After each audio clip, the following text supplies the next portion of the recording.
Welcome on in here to the Thursday edition of Sports Memo Today. I'm your host, Dan Alexander, and you football fans, you're going to be happy today. We have all kinds of CFL plays for you, and you're saying, CFL, what? Hey, that money is just as green when you're cashing in that as you are in the NFL. You see to the side, we got Nick Parsons on Twitter, at Nick Parsons Pro. He's my first guest here today. And then the Iceman. You know he heats up when summer rolls around. Jesse Schule got a 2-pack of player props in tonight's CFL game. So I say we get right into it. Welcome on in, Nick Parsons. If I lead with bringing up CFL, Nick, you know we have to start there. BC Lions, Winnipeg, Blue Bombers, and you have some thoughts on the total. What are we thinking in this one? Yeah, well, these teams, Dan, are similar in many ways, and they're different in others. They're both 2-0 straight up. They're both 2-0 against the spread. But Winnipeg has seen both of its first two totals go over the number. BC has seen its first two totals go under the number. And so coming into this game, we're coming into week 3 here now. For the Lions, 2 of their top receivers are out. That's Rhymes and Hatcher for tonight. Their third top receiver, Whitehead, he's back, but he's expected to be a bit fragile here. And for the Bombers, their star running back, Olivieri, he's questionable and could be that would be a major setback for this for the league's leading rushing unit. And so basically, Dan, injuries to these offenses here finally makes me believe that in week 3 we're going to see more of a defensive affair here for Winnipeg. This game does pit the number one passing offense, the Bombers, against the Lions' number one pass defense.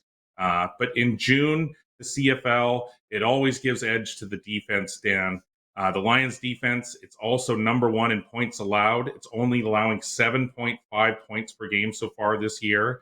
And so when you combine that with the Bombers, they're only allowing 29 points a game. And so when you put those together, that's only 36.5 points per game allowed by these two defenses. Some other stats to take into account here. The under is, in fact, dating back to last year, 6-0, the last 6 for BC. It's also gone under the number in 5 straight on the road for the Lions, and that includes 2 games in Winnipeg. And one other additional interesting stat is for the Bombers. In their last 7 week 3 games, they've seen the total go under a near perfect 6-1. So yeah, when you add it all up, along with the highest total so far this year in the CFL, Dan, I really like the under in this one tonight. Wow, I love it. So some injuries maybe flying under the radar, some players propping up that are questionable. What's certainly not questionable is that you want to ride with my man Nick Parsons in the CFL and in Major League Baseball as well. We got one of those plays coming up. But Nick, before we get to that, you were our $2 Tuesday handicapper at sportsmemo.com. And because you love the folks so much, you're saying, hey, still grab my play. It's only $2. It's a Sunday night play, correct? That people can still hop in on?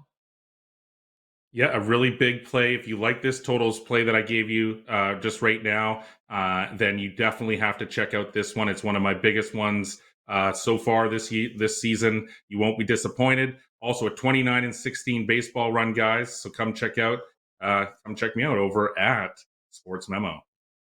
Yeah, that's not too bad. 64% over 45 different plays. If sample size is what you like, how about that running hot this season? All right, you talked about how much you love totals. You talked about how great you are in the MLB. So you got a winner for us in the Mariners and Yanks game. What are we looking at this total? Yeah, sort of the late game here tonight. Not a huge card or anything, but in this game, both teams they've both been playing to several lower scoring games of late. But I think that tonight's total is just a little too low. Finally, Seattle, it's now lost 3 straight. It's seen the total go under in 6 straight. But the Mariners, Dan, they've seen the total go over the number in 4 of their last 5 and trying to avenge 2 or more straight road losses against an opponent. Now, New York, it did snap a 4-game slide by winning the first 2 games of this series, but the Yanks have now seen the total go under the number in 4 straight. So that's definitely a whole lot of unders by both of these teams combined here. And so I think that fact has also helped in driving this number a little lower than it normally would be. But this is definitely an interesting pitching matchup here because the Mariners, they send out rookie Brian Wu. And when you look at his numbers, they don't look good at all. In fact, he's 0-1 with a 7.30 ERA, but he is coming off his best start so far, his first ever career start on Friday versus the White Sox. He went 6 innings and he struck out 9. And so he really does have great strikeout potential. But at the same time, I think the sample size is still just too small here. And despite not having to face Aaron Judge or a couple other people in the lineup, I mean, this is a difficult road venue for even the most seasoned veteran.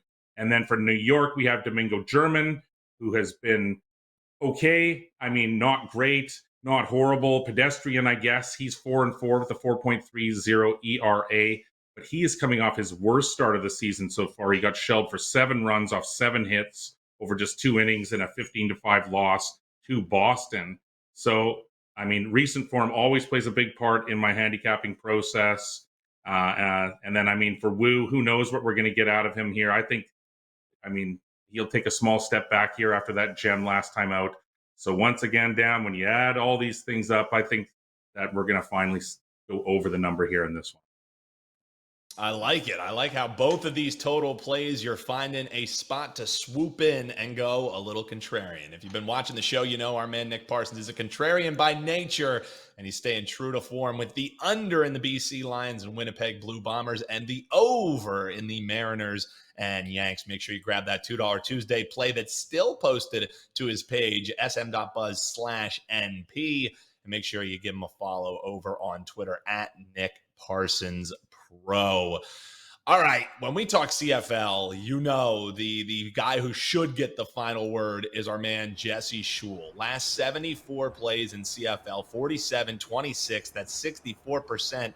Not since 2022. How about all the way since 2021? So talk about sample size, Jesse. This is a huge reason why in the summer months you heat up is these CFL plays, correct? CFL, MLS, soccer, whatever I can get an advantage on, I'm all over it. Admittedly, though, Dan, it's been a bit of a rough start to June for me. You know what that means, though? That means now is the time to jump on board because history definitely does repeat itself. We saw that if you saw my Twitter post about my NBA playoff records last year and this year, they were exactly identical. And my last year's summer record, of course, was 62% winners for a ton of profit. So moving forward in June, July, and August, expect big things. Yeah, and I also, especially when an expert like yourself, so to speak, stumbles out of the gate, I look over at what happened at wagertalk.com. Our man Ski Profit, he's one of our NBA guys, and he had a awful start to the season. By the end of the season, he now leads WagerTalk in profits gained. So yeah, you definitely have to trust the process. Even though that's a loaded word for me as a Sixers fan. All right, let's get into some CFL. Let's not think about these Sixers and what's going to happen with James Harden. I need to get my mind off of that. NBA is done. CFL is now. You have 2 player props, both of them plus money that you like in tonight's game. So give us those, and then let's get into a little week 0 in college football. How about these player props? You're looking for some anytime touchdown scores in action tonight.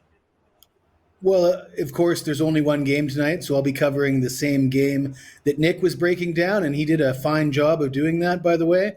And I'll just pick up right where he left off. He talked about the injuries for the BC Lions wide receivers. He did mention that Lucky Whitehead might actually play, although he's been listed as questionable all week, and he usually gets in there for a few plays, but not a every down receiver. Their other top 2 receivers, Rhymes and Hatcher, are out. And that leaves two young guys that are probably going to be their top 2 options tonight, Justin McInnis and Javon Catoy. Javon Catoy was a reliable guy for them last year. He was quite productive. McInnis last week was their leading receiver with the injuries. And BC's facing a Winnipeg defense that's allowed 29 points per game so far. There are a lot of a lot of injuries on the defensive side for Winnipeg. I expect BC to score a few touchdowns, and we're getting plus 180 on Catoy, plus 185 on McInnis. I'll take them both, and I'll hope to split and take that juice. If both of them hit, then feel lucky, I guess. But that's the way I'm going to attack this one. If you compare it to, by the way, if you take the top two receivers for Winnipeg, you got Shen is minus 175 and Dembski is minus 135. And when you put it on the flip side, BC's receivers, you're getting plus 180 and plus 185. That gives you an indication of what kind of value we're talking here. I love it, and I always love plus money. So finding some advantageous plays for the folks live here on Sports Memo Today, plus 190, plus 175. Even if I don't check out the game here tonight, Jesse, I know those will be two bets that will be hopefully adding to my bankroll. And the nice thing is if you split up the unit size appropriately, you hit one of those and you're making money. So I like that. I like that a lot. Plus 190, plus 175. That's Katoy and McGinnis, not Andrew McGinnis. Anytime touchdown scorer. All right, Jesse, let's get into a little week 0. It's never too early to talk college football, especially with a guy like yourself. Another total play that we have. So I guess this is a totals Thursday on Sports Memo Today here. Notre Dame and Navy. And you have a service team that you like an over in? All right, Jesse, I'll sit back and listen. What are we looking at? Well, I mean, these teams played last year, and Notre Dame won 35-32. Navy was able to get their points and run the ball. One thing about Navy is they're very good at defending the run, or at least they were last year. They held Notre Dame to 66 yards on the ground last year, but Drew Pine threw for 4 touchdowns. Sam Hartman comes into this Notre Dame team. Obviously, they're going to be a lot more dynamic offensively with a guy like Hartman at quarterback. And Notre Dame has a history of really lighting up Navy. As I said, Navy good against the run, really bad against the pass. That doesn't bode well here. We did see the game in Ireland last year. Nebraska and Northwestern went well over 60 points. These two teams have a history. The last 2 times they played in Ireland, Notre Dame scored 50-plus points themselves in those games. Of course, that was a long time ago, but I thought I'd mention it anyways. But the last 12 meetings has gone over 9 times. So history says take the over when Notre Dame plays Navy. And with the addition of Hartman at quarterback, that puts that even stronger. I love it. And a little free breakdown there in college week 0 from our man Jesse Schule. That's how much we love the live viewers here on Sports Memo Today. You don't only get 2 plays from JS, you get 3 of them. And Jesse, when people head over to your page, they'll be even more excited than the free plays that they get. Because clients, like you said, it's bounce back time incoming. What kind of stuff are they going to see locked and loaded as we head towards the weekend? We got a total of the year for CFL going tonight. We got a big play in Major League Baseball. You can expect more MLS plays over the weekend. Lots of baseball, lots of CFL. And yeah, I'll keep the winners coming and even pick it up even more in football season.